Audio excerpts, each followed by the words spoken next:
Ladies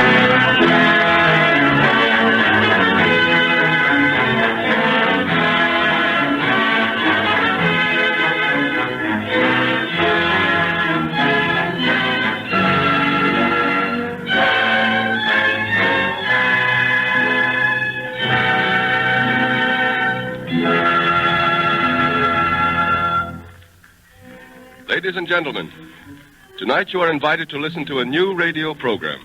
It's a program conceived by the people who furnish the wires that take this program and every other program to all parts of America and to all of you listeners overseas. We are the people. There are 275,000 of us, of your telephone company and the associated companies covering the rest of the country in the Bell system. It is our job to transmit the human voice clearly, faithfully, and quickly. To let you talk in person to anybody, anywhere, at any time. Would you like to hear somebody pick up the telephone here in New York, see how quickly and clearly he gets his number, and to listen into the conversation? You know, every night there are a lot of interesting people from all parts of the country in New York. A number of them are in this studio now to hear our first broadcast. Let's ask one of them to make a telephone call. There's a gentleman from Indiana here. His name is Paul V. McNutt. And he's the first gentleman of Indiana because he's the governor of that state. Governor McNutt, is there anyone you would like to call? I'd like to call Indianapolis to see how my family is. Well, go right ahead, Governor. Just pick up this phone here and give the operator your number. Operator. I want to call Indianapolis. Riley 7441. Riley 7441. What is your number, please? El Dorado 5800. Hold the line, please. Indianapolis. Indianapolis. Riley 7441.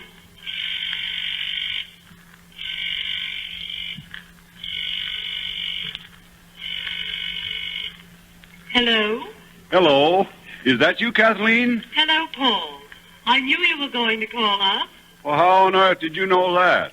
I tuned in on the start of the telephone company's program and heard them say you were there in the studio. In fact, I can hear our conversation right now on the radio in the living room. Isn't it odd? It is rather unusual. I just wanted to tell you, things went very well here today, and I think I'll be home tomorrow. Then we'll be able to keep our dinner engagement tomorrow night with the Davises? Absolutely. All right. I'll call them up, dear.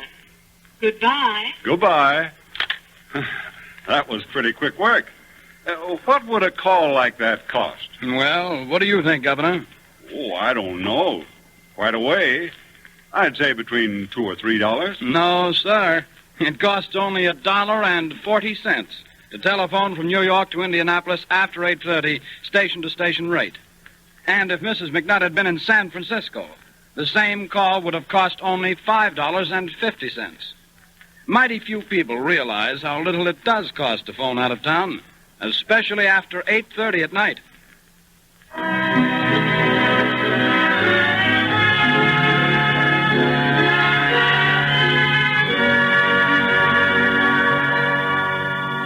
Across country, across town, the telephone keeps abreast of the faster pace of life today. Take its social use, for example. We have another visitor here in the studio, Emily Post, author of the Book of Etiquette and foremost authority on good taste. What about making social engagements, issuing and accepting invitations by telephone? Is that good form, Mrs. Post? Most decidedly it is. It's courteous to be prompt, and there isn't anything more direct than the telephone. Well, isn't it rather unusual to acknowledge an invitation to a formal dinner by telephone? Not at all. It's quite proper nowadays. You noticed that Mrs. McNutt told the governor she would confirm their dinner engagement by phone. You see, the telephone is such a personal, intimate means of communication. And what's more, having a telephone has made it possible for many a girl and many a young man to be included, where someone without a telephone is left out. Now, if you were giving a dinner, Mrs. Post, just how would you extend the invitation over the telephone? I'd call up one of my friends, whether in the city or the suburbs, and after exchanging greetings, I'd say, Helen, I'm having a few friends in for dinner at 7:30 next Friday night, and I'd like to have you and John join us. I do hope you can come. You see, an invitation by telephone is more than just intimate and direct. You get your acceptances or regrets then and there, instead of waiting for them to come straggling in. Well, I'm sure that a great many people all over the country will be interested to hear these things from you, Mrs. Post.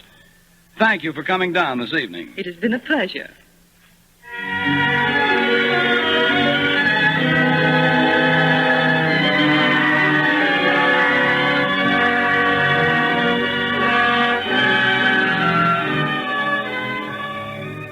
The radio was born of the telephone, and the telephone was born of the American pioneering spirit, the American spirit of impatience with the barriers of time and distance.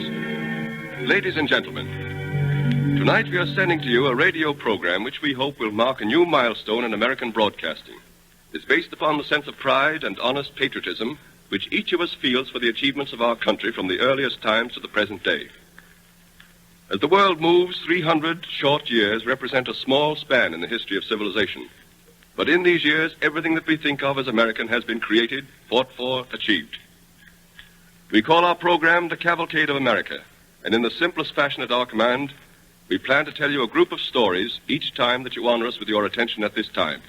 Stories which illustrate the stamina, courage, the vital, solid attributes of the American people. Stories that are American, through and through. Stories which we feel will reach the minds and hearts and pride of all Americans, young and old. A group of distinguished educators, officials of the American Historical Association, are sponsoring these programs in the sense that they have worked with us to achieve complete accuracy in every episode. They are men and women whose names attest the historical truth and value of all these high adventures in the making of a country. The Cavalcade of America.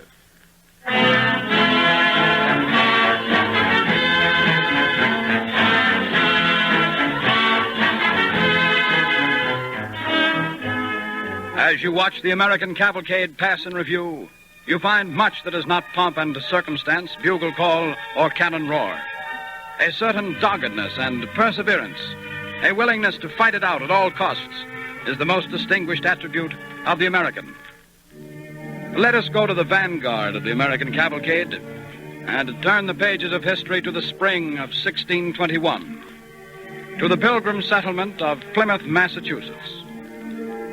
The little group of men and women who have survived that first winter assemble in their rude meeting house by special order of the leader, Master Bradford. In one corner, a young woman and a young man have drawn a little apart from the rest. It is like the Sabbath, is it not, Master Winslow? All gathering here at the meeting house? Except that Master Bradford will address us instead of Elder Brewster. Hush, Peregrine. Quiet. Quiet. Why has he called us together, do you suppose, Master Winslow? In the very midst of a busy working day? For some good reason, you may be sure, Mistress White. When first I heard the sound of the drum, I thought of Indians. My heart went cold. I hurried to get Peregrine from her cradle. If there were any danger from attack from Indians, you'd not see Captain Standish resting on his musket as he is now.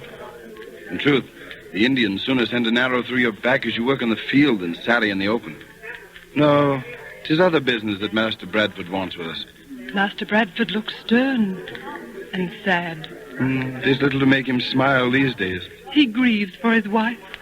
Poor Mistress Dorothy. It was tragic, her drowning. 2 weeks after we landed on these shores. They're about to close the doors.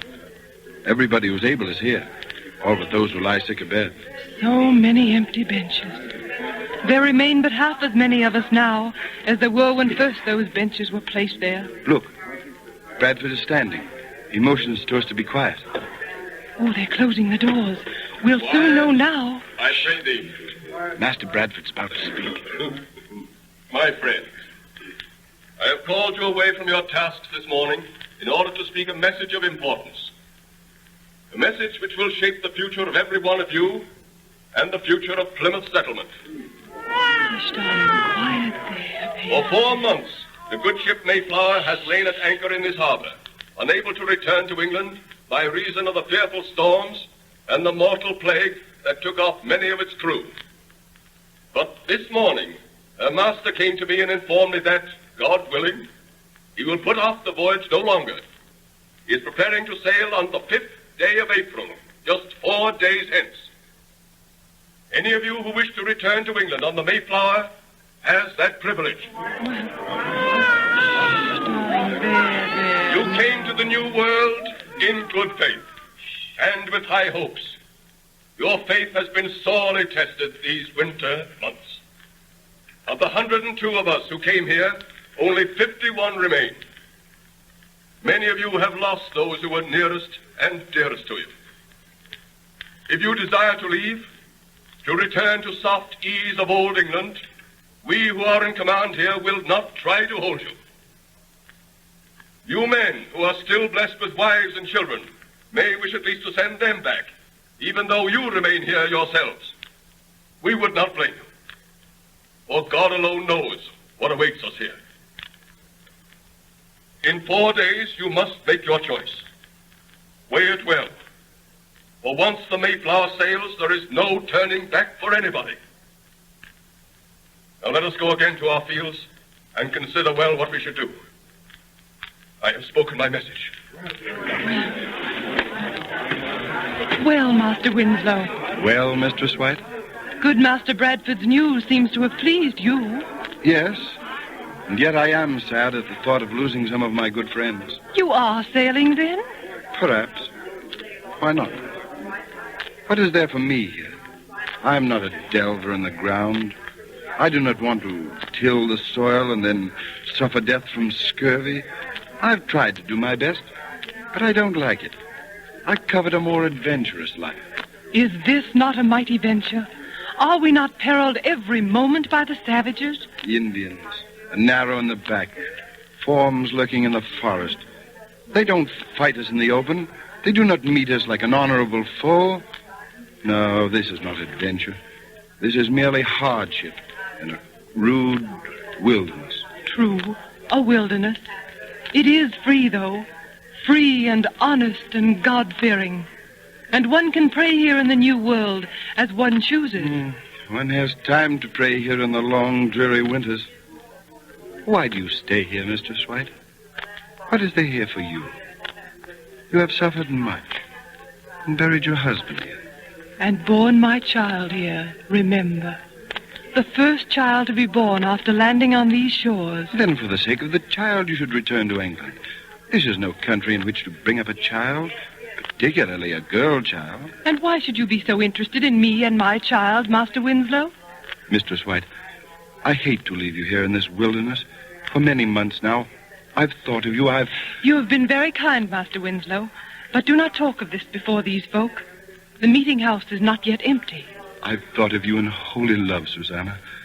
These many months, I've longed to take you from this bleak place back to the lovely... That will do, Master Winslow. Please remember that I admire and respect you. And once I thought I almost loved you. But Peregrine and I stay here and leave you the wandering ventures.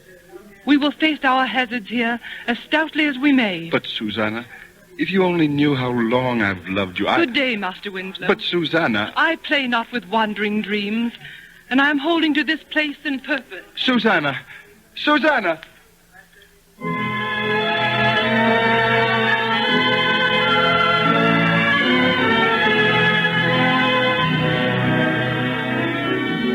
On the 5th day of April, 1621, the colonists of Plymouth again assembled. This time not in the rude little meeting house, but on the rocky shore of Plymouth Harbor. All eyes are turned eastward to where the Mayflower rides at anchor ready to set sail. On the shore, the captain, Thomas Jones, is bidding a last farewell to Governor Bradford.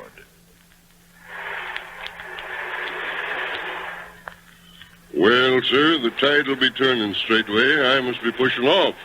We'll miss you, Captain Jones. I hate to go and leave you all stranded here, sir, in this God-forsaken country. The only countries that God forsakes, Captain, are those where people have forsaken him. The fella I'd turn to for protection against that Satan's brood of savages is Captain Standish.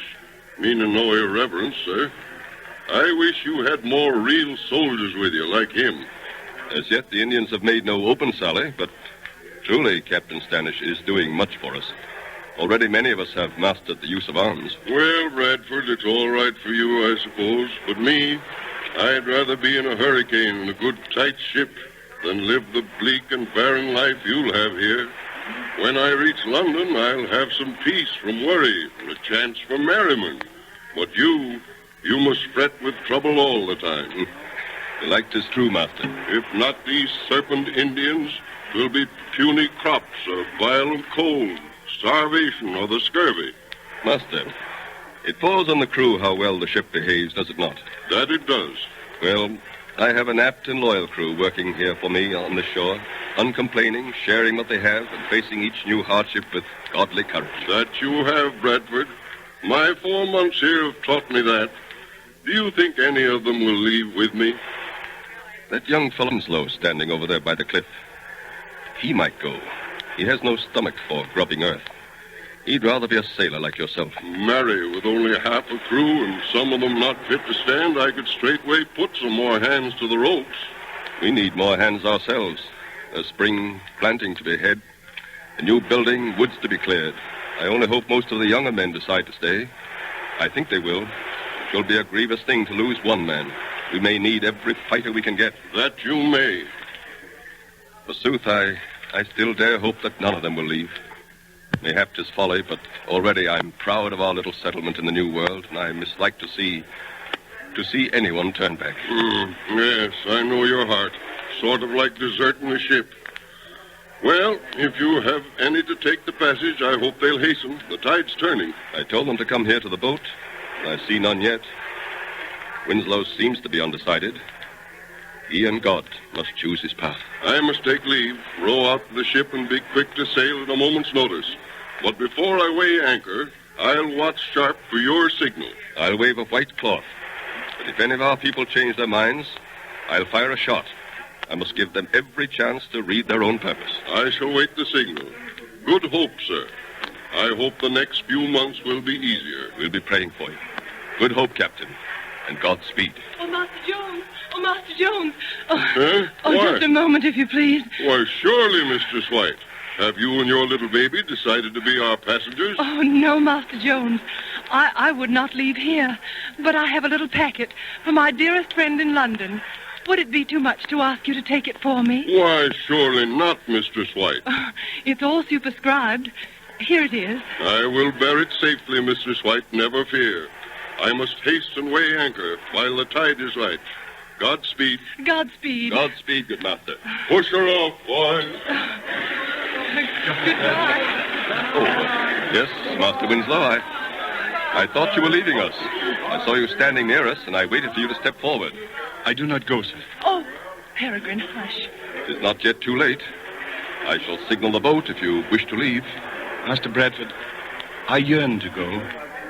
Then as I came down to the shore, a word you spoke turned my heart to a better purpose. It would be wrong to cozen you, Master Winslow. And mark you, there is yet time to change your mind. I am going now to the others.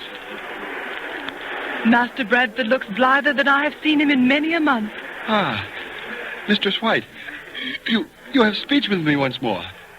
Since that day at the meeting house when Master Bradford broke the news of the Mayflower leaving, you've scarce bade me good morning. I beseech you, Master Winslow.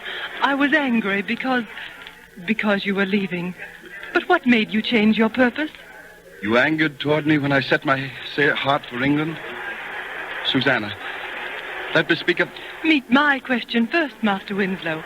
Why did you not leave? 'Twas a brave word I heard Master Bradford speak to the master of the ship. He said, I mislike to see anyone turn back. That's what I was doing. Turning back. I see it now. Edward, I, too. I want not to turn back. I want to press on and make a new life here. Susanna, might we not press on together here in Plymouth? Master Winslow, take care. There are many people here. All the folk will hear you. They give no heed to us. Their eyes are fixed on the Mayflower. Oh, here comes Master Bradford. He seems bent upon a word with us. Men and women of Plymouth. Our good friend, the master, is at this moment boarding the ship. All sails are set. A sign from me, and the Mayflower will hoist anchor and turn her course for England. Before I give that sign, let me ask you all once more, for the last time, Do any of you wish to return?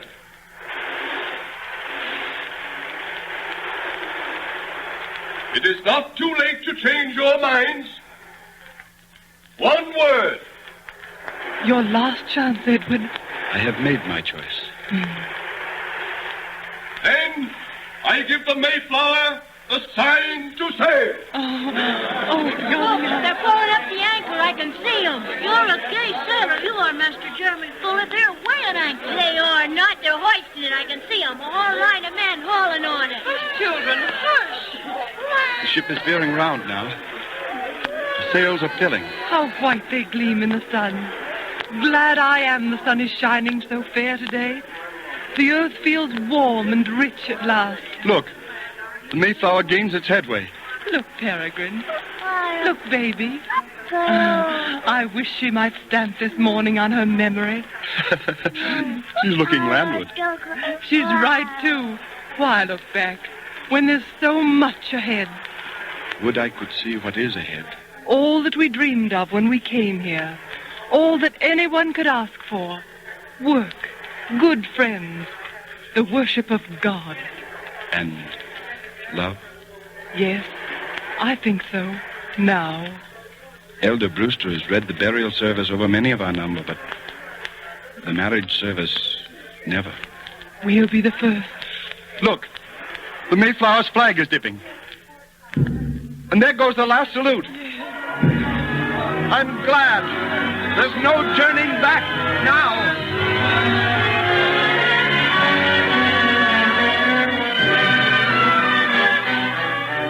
That fateful day, the Pilgrims made their choice and flung defiance at the dark forests of New England. Their will to persevere became a cornerstone of American character, and from such people came the power to conquer a continent. Nearly 2 centuries later, settlers were still battling for their homes and their freedom. This time it was a brave band of settlers who had penetrated the forests of Kentucky and erected a crude settlement called Bryan's Station, not far from what is now the city of Lexington. With crude implements, they had built a palisade with a blockhouse at each corner. On the evening of August 15th, 1782, a messenger brings word that another party of settlers only a few miles away have been defeated in a fight with the Indians. Crowding about the messenger, the men of Bryan's Station hear the story of the encounter. They vote to avenge the defeat, although they know savages lurk in the forest just outside the stockade walls. William Reynolds, a young pioneer who has been scouting, reports to Captain John Craig, commander of Bryan's Station. But I tell you, Captain Craig, there ain't a doubt of it. I saw Indians everywhere.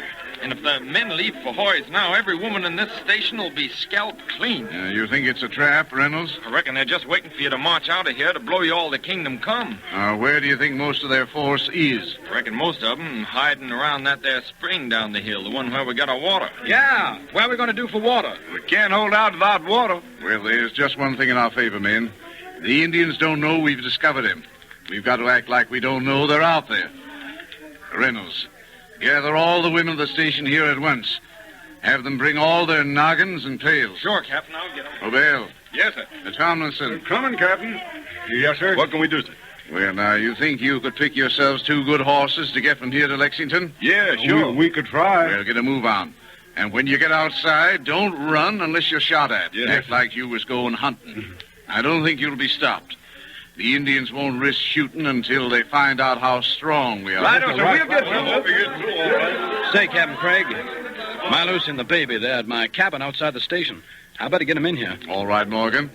I'm going to send the girls down to the spring. Have Lucy join them and bring her water back here. Yes, Captain. I'll send her and bring our baby to the fort myself. Hurry up. And when you get back, take charge of the west blockhouse. Now, hurry. You can count on me, Captain. Here come the gals, Captain, full force. They're not afraid of Indians. Good, good. Is everybody here? Sure, we're here. Now, ladies, I want you to listen carefully. Come on, girls. Quiet down, girls. Well, what is it? Outside the stockade, there's a large force of Indians. Well, hush, girls. For some reason, they're lying low. I think they're waiting for us men to march on to Hoy's. Then they can get us from ambush. Now, we don't want them to know our strength. So we've got to stay here and pretend we don't know there's an Indian in the country. The longer we fool 'em, the better chance we have of being reinforced from Lexington. I've sent Tomlinson and Bell, and they may get through. If you're figuring on playing possum in this hole, you'd better hike down to the spring and draw some water. My husband didn't leave enough whiskey to last for all of us. All right, Jemima Johnson. I'm going to ask you to lead the women down to that spring. And you better draw all the water you can. Lord, Captain, we ain't Indian fighters. Why don't you lead the men down there?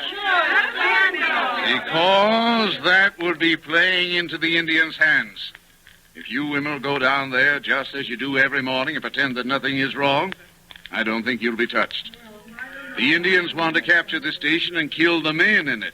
They'd gain nothing by killing you, only give themselves away. Oh, come on, gal. Show some spirit. You're cocky enough around here. That'll do from you, child. You ain't proved your mettle yet yourself. That's more like it. Will you go, Jemima? Well, I can fill 2 noggins, but I can't haul water for the whole station. Who's going with me? I don't want to go. You do what? Now listen to me, you girls. We have to have water, don't we? We can't live without it, so we may as well chance death getting it. Sitting around here letting our men die of thirst is no way for us to act. Let the men do the shooting. We'll keep them in food and drink. Now, who's going with me? I've got a child. I don't want to leave my child. I won't go. I've got 6 children, and my husband is clear over to Richmond in the House of Burgesses. But I know what he'd say, and when he's here, he's boss of this station. He'd say, Jemima, life ain't no joke in the wilderness. But an American settler never turns back. That's what he'd say. I went for water yesterday, and I'm going today. And I'm going with Reverend Jones's blessing. Yes, Jemima Johnson, God's blessing will go with you. All right. Open that gate. And those who want to follow, pick up your pail. Come on. Who's going? I might as well all go. Well, come on. And they're all going, thank the Lord. We're going to need every drop we can get. Open the gate, Reynolds. Yes. Now, don't look frightened to death, you girls. We get water every morning. And the blessing of God Almighty, the Father, the Son, the Holy Ghost. You usually sing, girls, when you're going for water. Now act just the way you always do, so the Indians won't suspect we know they're out in the bushes. Come on now, sing. Our God, our help, Here comes Lucy Morgan. My, she's pale. James told me to come and help you carry water into the stockade. Oh, Lucy, ain't you scared? Yes, but we gotta make believe we ain't. I know. Let's talk loud. It's nice living outside the Palisade on a lovely morning like this. Oh, my baby. I hated to leave him even for a minute. Yes, must be fine to see the sunrise and everything. Oh, how could you do it? You may never see him again. I left James packing up. Oh. He's strapping the baby to his back. All right, girls, you bring your pickings and I'll dip for you. Come on now, we haven't got all day.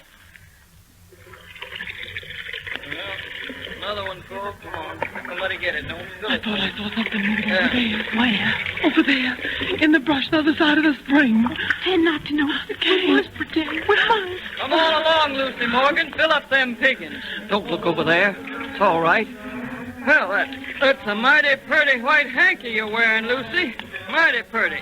Yes, it came all the way from Richmond. Likely enough, I won't get another for a long time. Well, lovely hankies don't mean much. James Morgan can't be mollycoddling you much in this country. He gave me this kerchief when we were married. Well, now, ain't that nice? Yeah. Come on, folks. Let's be getting back. Watch out now. No spilling. Let's go.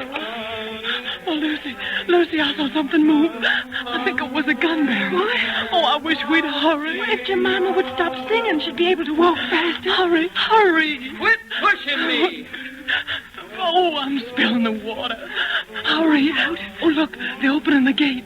Hurry. I'm turning off here at my No. cabin. My baby. I must be sure he's safe. Oh, don't leave us, Lucy. You'll be killed. Let James bring the baby. No, I must be sure. Goodbye. Oh, don't leave us. Hey, Lucy, come back here. Don't go back to your cabin. Come back. Oh, Jemima, stop Lucy from going. Well, too late now. If she'd do what James tells her instead of worrying about that baby, she'd be better off. Well, here we are. Good work, girls. Oh, Oh, my, I was so scared. I'm trembling all over. Thank God you got back safely. See any Indians, Jemima? I didn't see any, but I could sort of feel them out there. The birds were quiet, and there was quite a bit of movement in the cornfield. Reynolds, you better close that gate. Jemima, you and the girls take that water to the central cabin. Then stand behind the men at the loopholes and help them reload. All right, Captain. Don't stand there shaking, girl. Come on, let's get to work. Oh, Jemima, did you see anything in the Morgans? They aren't in from their cabin yet. Lucy Morgan went to the spring with us. James told her to draw water and come back here, but she got scared about a baby and went back to her cabin. Oh, that's bad. I wish they'd hurry. We need everybody here. The Indians will attack those outside cabins first. I tried to stop her. Captain Craig! Engines! Engines! Hold your fire, Reynolds. They're too far away. Don't waste ammunition. They're down there by Morgan's cabin. I saw them. Every man to his station. And don't shoot unless you have a real target. Look, they're creeping up on Morgan's cabin. There's Morgan. He's making a run for it. He's running. He'll never make it. Look, he's got the baby strapped to his back. Where's Lucy? All right, boys. We'll cover his retreat with a volley. Let him have it. Come on, Morgan! Open the gate, Reynolds, quick. Thank God. Here, take the baby off my back, will you? Good work, Morgan. I thought we'd lost you. Reynolds, take that baby to Jemima. Get back here as fast as you can. Yeah? Where's your wife, Morgan? I left her under the cabin in that little cellar. There was no time. I thought she'd be safer there until dark. Will they find her there? No, I don't think so. We were just about to make a break for it when I saw the Indians coming. I put Lucy in the cellar and moved a big piece of slab rock over it. Then the Indians broke down the door and found me there alone. I shot one of them and dropped my gun and I ran for it. Good work. Now get a gun and take charge of the northwest blockhouse. Yes, sir. Indians! The Indians! They fired your cabin, Morgan. Look, the flames are coming through the roof. Quick, let me out, Captain Craig. I've got to get back. Lucy, she'll suffocate in that cellar. It's too late, Morgan. You can't go back now. The whole thing's ablaze. She'll burn to death, I tell you. Get out of my way, Captain. I'm going back. Drive him, Reynolds. Hold it. Get away from that gate. Let me go. I've got to go back. Oh, steady, Morgan. It's too late now, and we need you here alive. All right. But I'll have my revenge, I tell you. I'll kill every filthy redskin this side of Blue Lick. Give me a gun. Give me a gun.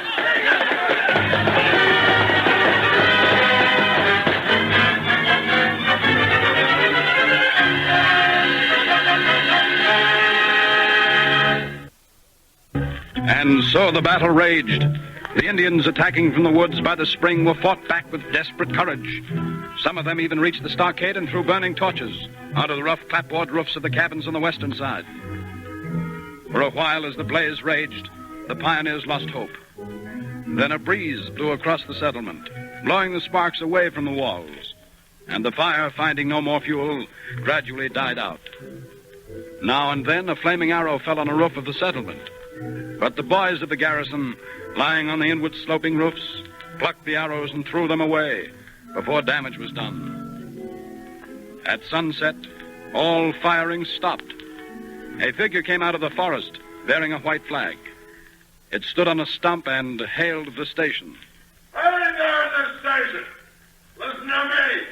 It's Gertie. You know me? I'm Simon Gertie. I fought this army, and we represent the British government. I'm giving you one chance to surrender in the name of the British. If you don't, we'll blow you to pieces. We'll have 4 cannon here in the morning. You hear? We'll blow you to Kingdom Come. Yeah, we know you, Simon Gertie, you skunk of a white Injun. Sure, we know you. I got a cur dog I've named after you. Go ahead, bring up your cannon. We ain't wasting ammunition on you. We've switches, and we'll whip you out of here. We ain't white Injuns. We're real white. And when we settle, we stick. See?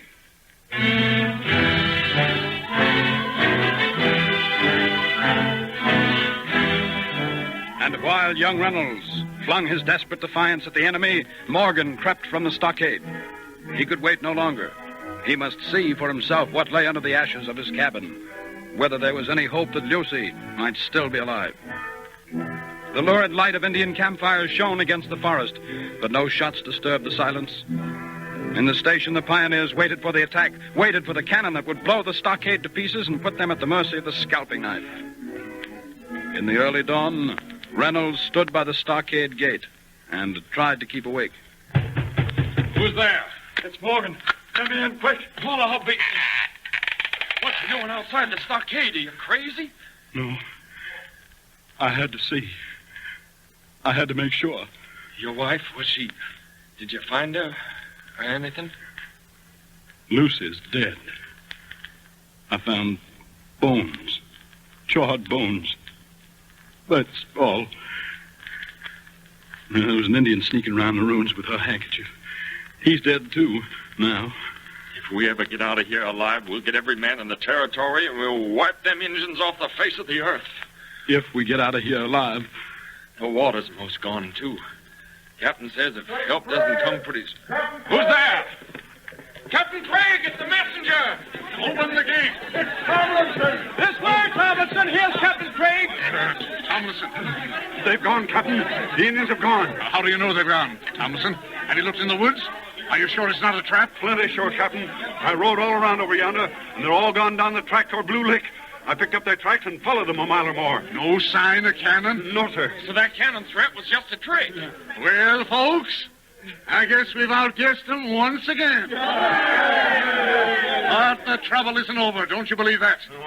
We've got to join forces with Hoy's and the other stations and run the Redskins clean out of the country. And they'll strike again, and this time we must strike first.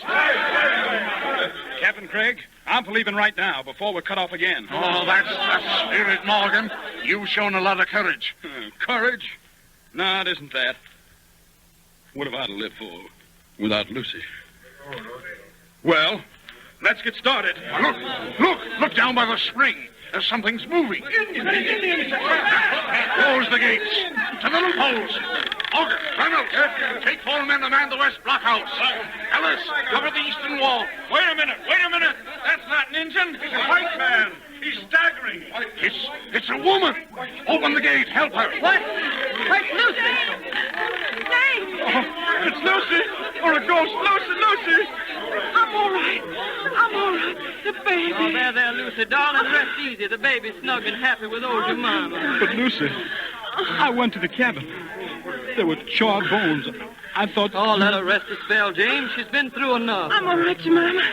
When you left, James, 2 Indians came in and fought over those 2 bright dresses of mine and those English knives. Oh, darling. I could hear them fighting and rolling on the slab above me. It scared me, James, and I shrieked.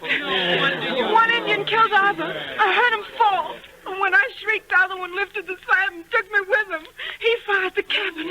Then what I saw was the bones of the dead Indian? Yes, James. I was tied to a tree till this morning when the Indians retreated. They moved fast and left me. I got the thongs loose. And now I'm very tired. And I want my baby. Captain Craig, I ask your permission, sir, to take my wife and boy back to Lexington as soon as possible. Well, certainly, Morgan. Take 2 good horses. And there may be others who care to go back. I'll send an escort. Take 6 wild children back to Lexington because of a few Indians? Not me. No, James, I don't want to go back. Me neither. Nor me. No, there. No turning back.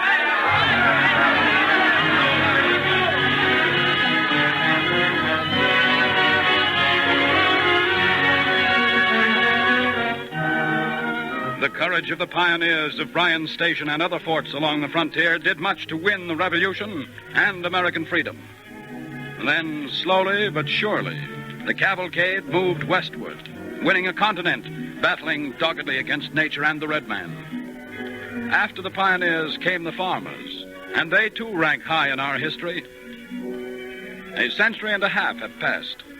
It is the summer of 1931. The scene is the kitchen of a small South Dakota farmhouse. Sarah Winslow is busily preparing supper. Well, I'll give the biscuits just about 5 minutes more. By that time, your father ought to be here again. Mom, Yes, Ned? This is July. Anybody who's been canning tomatoes over a hot stove all day don't have to be told that. College opens in September. September 24th, the catalog says. What's the chances, do you think, of my getting to go? Oh, it's too early to say yet, son. The summer started out good. Crops are pretty promising. Nothing happens, I guess your father will be in a position to spare you in the fall. Take on a hired man in your place. I won't ask a cent from Dad.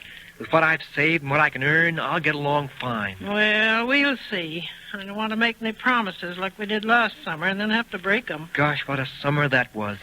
Not a drop of rain for 17 long weeks. Can't even bear to think about it. Waking up morning after morning to see that sun like a great ball of copper. And the crops drying up, shriveling, shrieking for water. That's the worst of farming. You work and you worry and you break your back for months. Then along comes a drought or a freeze or a flood or some kind of a blight. And where are you? Worse off than when you started. I know. Yeah, we keep on farming just the same. I'm not so sure that I will. When I finish college, I might get myself a job in Now, your family have been farmers for generations, Ned Winslow. And I guess you're not going to give it up for any white-collar city job. Why, your great... Well, I don't know quite how many greats it was, but your grandfather was one of the first white men to plant corn in this country. The Indians showed him how. Yeah, and his fool descendants have been planting corn ever since. Be burned up by the sun, or rotted by rain, or eaten up by pests. What's this you're saying about pests? Your son was just getting in practice for the college debating team, that's all. Oh, and meanwhile, like as not, my biscuits are burned to a crisp. Well, as a matter of fact... Now, you two get your hands and faces washed, and I'll have things dished up in a jiffy. All right. Oh, hold on. Wait a minute, Father. What's the matter? You got a couple of grasshoppers on your coat, see? Oh, don't brush them off in here. Go outside. I don't want them nasty things to start hopping around my kitchen. There's an awful lot of grasshoppers around lately, just in the last few days. Have you noticed? Yeah, I picked half a dozen of them off the cucumber vines this morning. They were eating the leaves as greedy as anything. Now, if they don't eat anything more valuable than your cucumber vines, we'll be lucky. You talk as if my cucumber vines didn't matter. Well, we don't depend on cucumbers for our living. My cucumber pickle's taken second prize at the state fair for 3 years now. And if it don't take first prize this year, Oh, there's one of those pesky creatures under the sink. What of it, Mom? They're harmless. No, not this variety. What do you mean, Dad? Well, these ain't the regular, ordinary variety of grasshoppers that you get every summer. They're a special breed. Yeah, they got a couple of stripes down their backs. I noticed that. An appetite that's never satisfied. An appetite for what? Anything, everything. Why, Chad Sunderland was telling me today they had the same thing in Colorado one summer, about 10 years ago. When they got through devouring the crops, they even ate the binder twine. Oh, Father, I can't believe it. Well, if you don't mind holding supper a few minutes, Mother, I'd like to put in a phone call. Everything will get cold. Couldn't it wait till after supper? No, I want to get hold of the county agent and ask him what to do about these grasshoppers. Well, is there anything you can do? Tad tells me they used poison for them in Colorado. Poison? Made some kind of a mash and mixed arsenic with it. Spread it around their field. Nice job for a hot July day. You dish things up and get started. I'll be right back. All right. Come on, son. See, you got cucumber pickle on the table, Mom. We always have cucumber pickles with cold ham. You may not next season, according to Dad. With these grasshoppers, I mean. Oh, I'll protect my cucumber vines. Don't you worry. I'll cover 'em over so the grasshoppers don't see 'em. It's the green color that attracts them. Yeah, the grasshoppers will probably all be gone in a little while, though. You know, Dad's an awful alarmist. Always expecting the worst. The worst has happened so many times. That's why. The drought last year just about ruined him. Oh, here he comes now. Ned, don't say anything to him this evening about college. He's not in the mood to talk about it. I can see. All right, Mom. Well, Father, what did he say? Seems just about every farmer in the county is calling him all of a sudden to find out how we're going to fight this grasshopper plague.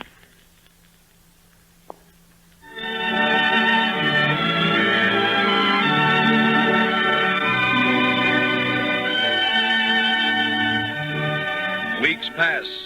A cloud of grasshoppers darkens the sun, and it settles over the fields, leaving them barren of crops and the farmers in desperate poverty. Finally, one hot August afternoon, we find Sarah in her kitchen. Hello, Jane. Hello, Sarah. I just dropped in for a second. We're on our way to the prayer meeting up in Jones Field. Are you going? Yes, just as soon as Edward and Ned get in. They've been working day and night, scattering poison mash. But there's so much ground to cover, and only the two of them to do it. How about your cucumber vines? Were you able to save them? My cucumber vines, goodness me, didn't I tell you what happened to them? No. Last I heard, you was keeping them covered with dish towels. You won't believe it, but those grasshoppers ate the vines, dish towels, and all. Well, I can believe it. You heard about the experience the Lindstroms had, didn't you? What? You know, the Swedish family that leased the old Fuller farm. Yeah, what happened? They decided the best way to get rid of the grasshoppers was to send their turkeys out into the fields to eat 'em up. Yes? They figured they'd do two things at the same time. Clean out the grasshoppers and fatten up the turkeys. Oh. I must say, the idea of eating a Thanksgiving turkey that's been stuffed with grasshoppers kind of takes my appetite away. I should say so. Well, when the turkeys came back home to roost that night, them grasshoppers had stripped them as bare as if they'd been plucked in your own kitchen. How can you laugh, Jane? I think it's dreadful. Well, if I didn't laugh at some of the things that's happening these days, Sarah, I'd go crazy. John's so worried sick he can't eat in your sleep. If something don't happen pretty soon, I don't know what we'll do. There's nothing we can do but go on. We can't quit. How does young Ned feel about it? I hear he ain't so crazy about farming. Oh, he's all right, but, well, Ned don't set much store by praying, I'm afraid. He says the only thing that'll bring relief is spraying poison in big enough quantities to really kill the pests. Well, folks pray for rain and for relief from famine and war and pestilence. If the Lord can send relief for them things, I guess he can send relief for a plague of grasshoppers. Well, the folks are waiting out in the car. I better be going. We'll see you at the service. Only a step for us. Walking's better than driving anyway. Why, just coming the short distance we did, our car got stalled twice. Grasshoppers clogging up the radiator. Goodness. Well, goodbye. Goodbye, Jane. Hello, Edward. Going to the service? Hello, Jane. Yes, we're going as soon as Mother's ready. See you there. Goodbye. Goodbye. I'll be ready in a minute, Edward. Just let me get my hat. My, but it's hot. Must be 110 in the shade. The weather report over the radio said it was the hottest August 14th in, don't know how many years. Seems hotter when there's no green in sight. Well, I'm ready now. All right. Come to the service, Ned? Oh, well, I suppose so. Oh, it won't hurt you any. Well, let's start. Yeah, come on. My, it's even hotter out here. Yeah. By the way, Mother, saw Miss Granister in town this morning. Told me to tell you goodbye. They're leaving? They've left. She said she's driven over here to see you before they went, but it was all decided so sudden. Where are they going? Someplace, she says, where there's no grasshoppers or droughts or floods. Then they're giving up farming for good? Looks that way. Well, they show good sense. The rest of us ought to do the same thing. You don't really mean that, son. Sure I do, Dad. What's the use of breaking your back and breaking your heart, farming? Oh, somebody's got to do it. Somebody's got to plant and cultivate and harvest crops, feed the rest of the world. Your cities are all right and fine, but where would they be without the farmer? Where would they get their bread and their butter and their milk and their other foodstuff? A lot of food they'll get from us this year. Look, Dad. Look at that field we're passing now. Just stubble. Not a thing left. There's always another year ahead of us, though. That's the great thing about farming. No matter how bad one season may be, there's always the hope and the chance that the next year will be a good one. If you can live till the next year on nothing but hope. We've still got our cows and chickens, a few acres of corn. We're fighting a losing battle, Dad. What can you and I do, scattering poison by hand against billions of grasshoppers? The government may provide aid. The government. They promised help, but where is it? When does college open, son? College? Why, 24th of September. Better write. Send in your application. Why, Dad. I know how you feel about farming, boy. I know how bad you want to get away. And I'd be the last person on earth to try and keep you here. But, Dad, I couldn't go and leave you in a jam like this. We can get along. Would you and Mother leave, too? How about it, Mother? Leave the farm? Our lease expires this fall. But why should we leave? Because times are bad. Oh, that's no reason. Others are quitting. Not this family. Our folks have been farmers for generations, Father. Yours and mine, both. The Winslows and the Morgans. They fought all the things that we've been fighting, and they won out. Well, Looks like the service is about to start. Oh, my, look at Jones Field. Just a lot of stubble. Last year it was waving corn. And now everybody in the county must be there. Seems funny, don't it, be gathering for prayer in a field? Yeah, there's no church in the county big enough to hold this congregation. Anyhow, it's more fitting to pray out here. It's our fields that have been laid waste, after all. Farmers do have courage. Look, the minister's standing in front of that great wooden cross. Mm-hmm. Let's stop here where we can see him. All right, yes, we can hear just as well here. Sure yeah. We can. Oh, there's poor Mrs. Nordquist. She's crying. Well, you can't blame her. She lost her whole crop, and she's only been out here 2 years. I must speak to her after the service. Maybe there's a little something we could do for her. Yes. I hear she's almost starving. Gee, there must be over 1,000 people here. And everyone dog-tired from fighting grasshoppers. You know, it's funny. A lot of them are worse off than we are. But somehow, they don't look as if they were licked. Look, the minister's holding up his hand for quiet. Let us bow our heads in prayer. You know, Dad, there's something about these farmers all out here praying. It gets me. There is something in farming. I guess that's why your mother and I are staying. I'm staying, too. No, don't you do it. You go to college like you planned. You've already put it off 1 year. It won't hurt me to wait a little longer. Dad, I've got some money saved. It's yours. I want you to have it. Why, son? We'll see this thing through together. You and Mother and I. Boy, I can't tell you how I feel you're saying you'll stick with us. Listen, what's that? Oh, it's a plane, Mom. The mail plane. Why, the mail plane ain't due here for 3 hours. Father, Ned, look. What? What the plane, look. Oh, gosh, but it's flying low. That cloud that's following it, what is it? Why? Poison bait. It's a government plane. Scattering poison. It's manna from heaven, that's what it is. Our prayers have been answered. Our fields are already white with it. He's flying towards Granister's farm now. The farm they left. Yes. I'm glad I stayed. I'm glad we stayed.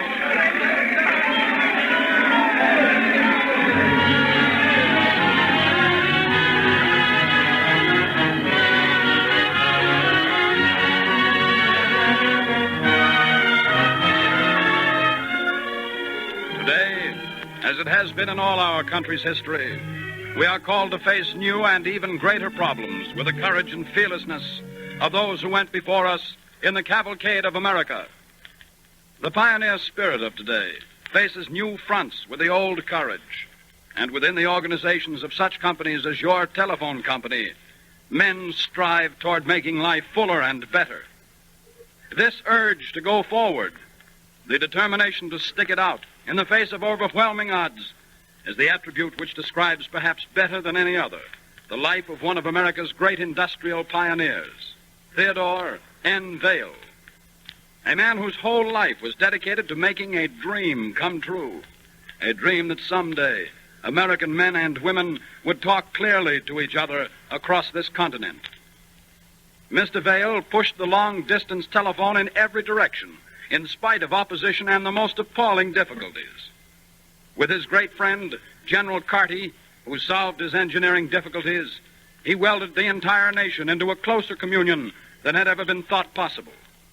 But still he was unsatisfied. He had been unable to get a really clear connection between San Francisco and New York. That is to say, clear enough to satisfy Mr. Vail. There are many legends about the actual opening of the transcontinental line. All telephone history is a little clouded in myths, but the version we like best is this. Time and again, Mr. Vail said, "Carty, your connection with the coast is still not good enough for the American people." And then one January night in 1915, while Mr. Vail, at that time president of the American Telephone and Telegraph Company, was at Jekyll Island off the Georgia coast, the telephone rang. Mr. Vail picked up the receiver. Hello, this is Vale speaking. Hello, Mr. Vale. This is Carty. Hello, Carty. Where are you? I'm talking from New York. Why, it sounds as if you were in the next room. You think the quality's good? Yes. But how are you getting along, Carty, in linking New York with San Francisco? We're coming along fine. Well, when you get as clear a connection between New York and San Francisco as you and I have now between New York and Georgia, I'll accept it. Well, then, Mr. Vale, it's already accepted. What do you mean, Carty? I mean that this conversation we're holding is not going direct from New York to Jekyll Island.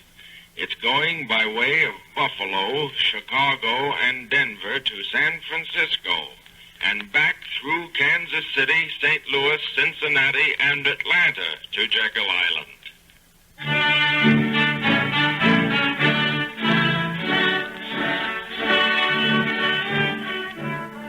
That was a great achievement. And the 20 years since that first coast-to-coast telephone connection have brought forth even greater achievements. Nations have been linked with nations, continents with continents. In 1921, radio broadcasting came into being, and the telephone company had a new set of problems to conquer in another field of communications. Indeed, this very program to which you are listening is made possible by telephone equipment and thousands of miles of lines which link together the widely scattered stations in this coast-to-coast network. Today's president of the American Telephone and Telegraph Company is Mr. Walter S. Gifford. He is here tonight, and he would like to say a few words. Mr. Gifford. Ladies and gentlemen, I hope you have enjoyed this program. We want it to be more, if possible, than just an hour of radio entertainment. We want it to be a real contribution to broadcasting, and we believe the radio public wants an hour of this sort. Particularly do we hope that the younger people will feel an interest in this program. And with that purpose in mind, we will hold a series of nationwide essay contests, which we are going to call the Bell System Scholarships. Mr. Utel will tell you about them now. Thank you. Bell System Scholarships will be awarded each month to two groups of students, boys and girls from 14 to 19 years of age, and boys and girls from 8 to 13, who write the best essays on the American attributes and national characteristics dramatized in the Cavalcade of America. For the older group, there will be each month a first prize of $500, a second prize of $200, a third prize of $50, and 25 prizes of $10 each. For the younger group, there will be these prizes: $250 first prize, $100 second prize, $25 third prize, and 25 prizes of $5 each. For full information about these Bell System Scholarships, apply to your telephone company or to the station to which you are listening. You will receive an entry blank together with a booklet in which you will find printed the episodes presented in the Cavalcade of America. We invite you to join us again next Friday evening at the same hour when your telephone company in the Bell System will continue the Cavalcade of America.